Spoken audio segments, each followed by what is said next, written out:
Good morning students. स्वागत है आप सभी का केएमपी ऑनलाइन क्लासेस में। मैं आपका बायो टीचर। पिछले वीडियो में हमने आपको स्वपरागण की परिस्थितियों के बारे में बताया था। आज इस वीडियो में हम सब स्वपरागण के लाभ और उसके साथ ही साथ स्वपरागण से क्या हानि होती है उसके बारे में अध्ययन करेंगे। तो सबसे पहली हेडिंग आपकी है स्वपरागण के लाभ या स्वपरागण से लाभ। एडवांटेज ऑफ सेल्फ पॉलिनेशन, यानी अगर स्वपरागण पौधों के पुष्पों में हो रहा है तो उससे क्या लाभ होते हैं, उसके एडवांटेज क्या होते हैं। तो स्वपरागण के लाभ बहुत सारे हैं, उनमें से कुछ मुख्य जो आपको जानना है। पहला है कि यह परागण की सबसे सरल विधि होती है, अर्थात जो स्वपरागण होती है वो परागण की सबसे सरल विधि होती है, यानी काफी आसानी से परागकोश से परागकण निकलते हैं और उसी पुष्प के वर्तिकाग्र या फिर उसी पौधे के किसी अन्य पुष्प के वर्तिकाग्र पर पहुंच जाते हैं। इसीलिए कहा जाता है कि स्वपरागण जो होती है वो परागण की सबसे सरल विधि होती है। दूसरा कि स्वपरागण से जातीय शुद्धता बनी रहती है। जातीय शुद्धता मतलब आनुवांशिक शुद्धता। आनुवांशिक शुद्धता का यह मतलब हुआ कि अगर मान लेते हैं कि गुलाब का पौधा है, तो जब उसके परागकोश से परागकण निकलेंगे तो क्या करेगा, उसी पुष्प के वर्तिकाग्र पर या उसी पौधे के किसी अन्य पुष्प के वर्तिकाग्र पर वो पहुंचेगा, जिससे जो उसमें बीज का फॉर्मेशन होगा, एट लास्ट जो सीड का फॉर्मेशन होगा, उनसे जो पौधा उत्पन्न होगा बिल्कुल अपने जनक पौधे के समान ही होगा। यानी किसी भी तरीके से नए उत्पन्न पौधे में और जनक पौधे में कोई भी डिफरेंस या अंतर नहीं रहेगा। इसीलिए कहा जाता है कि स्वपरागण की क्रिया से जातीय शुद्धता या हम कह सकते हैं जो जेनेटिक प्योरिटी होती है, यानी कि आनुवांशिक शुद्धता होती है, वो बनी रहती है। That is the second advantage of self pollination. First one कि यह परागण की सबसे सरल विधि होती है। दूसरा, इससे जातीय शुद्धता बनी रहती है, अर्थात आनुवांशिक शुद्धता बनी रहती है। जिस पौधे से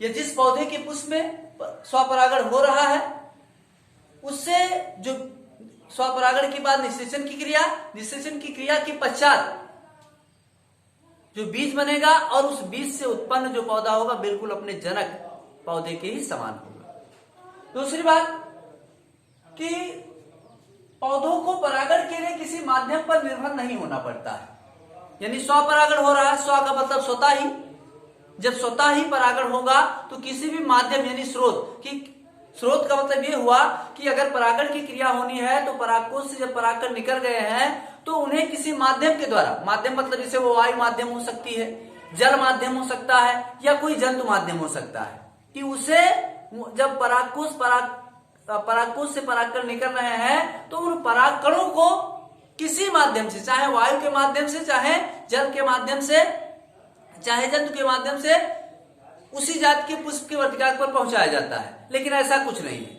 क्योंकि स्वपरागण है तो स्वपरागण में ऐसा होता है कि जो स्वपरागित पुष्प होते हैं उनको किसी भी माध्यम की आवश्यकता नहीं होती है, स्वतः ही उनके परागकोश से परागकण निकलेंगे और स्वतः ही पहुंच जाएंगे किस पर, उसी पुष्प के वर्तिकाग्र पर या उसी पौधे के किसी अन्य पुष्प के वर्तिकाग्र पर। इसलिए कहा गया कि स्वपरागण में या स्वपरागण के लिए पौधों को किसी भी माध्यम की आवश्यकता नहीं होती है या जरूरत नहीं होती है।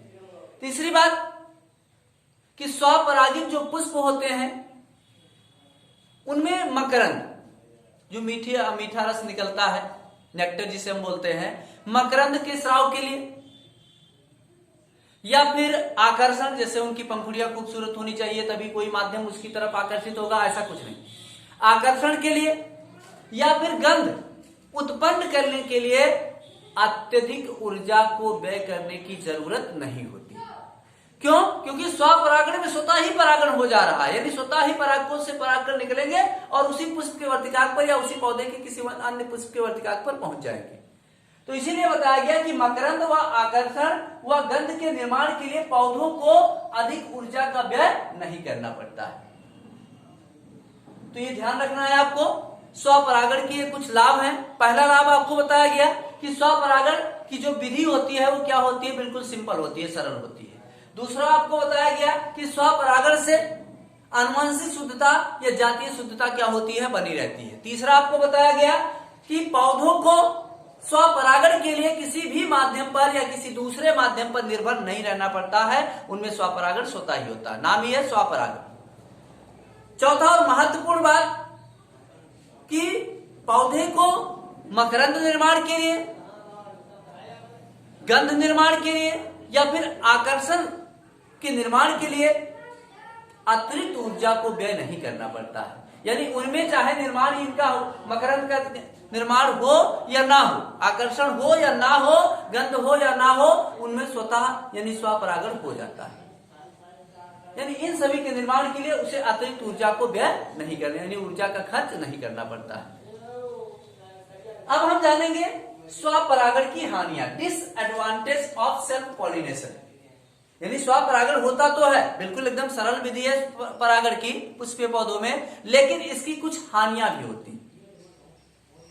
सबसे पहली हानि क्या होती है कि स्वपरागण जब होता है तो निषेचन के पश्चात उससे जो बीज उत्पन्न होता है वो बहुत ही हल्के होते हैं, दुर्बल होते हैं, वह कम प्रतिरोधी होते हैं।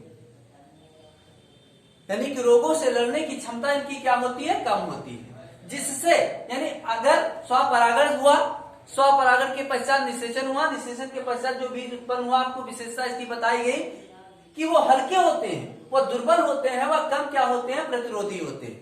यानी रोगों से लड़ने की क्षमता इस बीज में क्या होती है, कम होती है। जब इसी बीज से क्या होता है, नया पौधा उत्पन्न होता है, तो उस पौधे की उत्पादकता भी कम होती है और साथ ही साथ वो पौधा क्या होता है,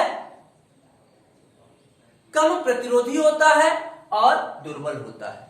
तो ये पहली डिसएडवांटेज हुई, पहली हानि हुई स्वपरागण से। फिर स्वपरागण से नई जाति का विकास नहीं हो पाता है।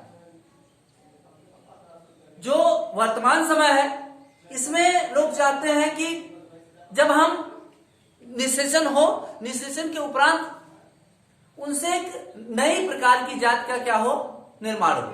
लेकिन स्वपरागण जब वो स्वतः हो रहा है और स्वयं के ही उसी पुष्प के साथ हो रहा है, उसी पौधे के पुष्प के साथ हो रहा है, तो इस कंडीशन में क्या होता है, जो आनुवंशिक विविधता होती है, जेनेटिक वेरिएशंस जो होती है, वो नहीं हो पाती है। तो जब जेनेटिक वेरिएशन यानी आनुवंशिक विविधता नहीं उत्पन्न होती है, तो फलस्वरूप नई जात का विकास भी नहीं हो पाता है। तो ये हानि, ये डिसएडवांटेज है स्वपरागण की, स्वपरागण से नई जाति का विकास नहीं हो पाता है। यानी अगर हम चाहें कि स्वपरागण से मटर के पौधे में से क्या हो रहा है, परागण हो रहा है, स्वपरागित हो रहा है उसमें, और स्वपरागण के फलस्वरूप ऐसा पौधा फिर उस बीज से उत्पन्न होगा, बीज बनने के पश्चात उस बीज से ऐसा पौधा उत्पन्न होगा जो हूबहू अपने जनक के समान होगा। यानी उसमें और उसके जनक में कोई भी अंतर नहीं होगा। तो इसका मतलब क्या हुआ कि नई जात का विकास नहीं हुआ। जब कोई अंतर नहीं है, जब तक विविधता नहीं आएगी, जब तक अंतर नहीं आएगा, तब तक नई जात का विकास नहीं होगा। तो हानि यह है स्वपरागण से कि स्वपरागण से नई जाति का विकास नहीं होता है। तीसरा है स्वपरागित बीज संकर ओज नहीं होते, यानी इनके अंदर ऐसी क्षमता नहीं पाई जाती है कि वो नई जात के पौधों को, यानी ये बहुत ज्यादा, पहले मैंने बताया कि बहुत ज्यादा प्रतिरोधी नहीं होते, रोगों से लड़ने की क्षमता इनकी बहुत कम होती है, अर्थात इनसे हाइब्रिड पौधा तैयार नहीं किया जा सकता है। तो ये था परागण पहले वीडियो में। उसके बाद मैंने अगले वीडियो में आपको बताया स्वपरागण के प्रकार, उसके बाद स्वपरागण की कुछ परिस्थितियां बताई गई, स्वपरागण से लाभ क्या होते हैं और स्वपरागण से हानियां क्या होती हैं, ये आपको बताया गया। अगले वीडियो में हम सभी क्रॉस पॉलिनेशन यानी पर परागण के बारे में अध्ययन करेंगे। आप लोग इस वीडियो को एक दो बार देख लीजिएगा। उम्मीद करता हूं कि आप सबकी समझ में आ जाएगा। तो अगले वीडियो में मिलते हैं आप सभी से पर परागण के साथ। तब तक के लिए धन्यवाद।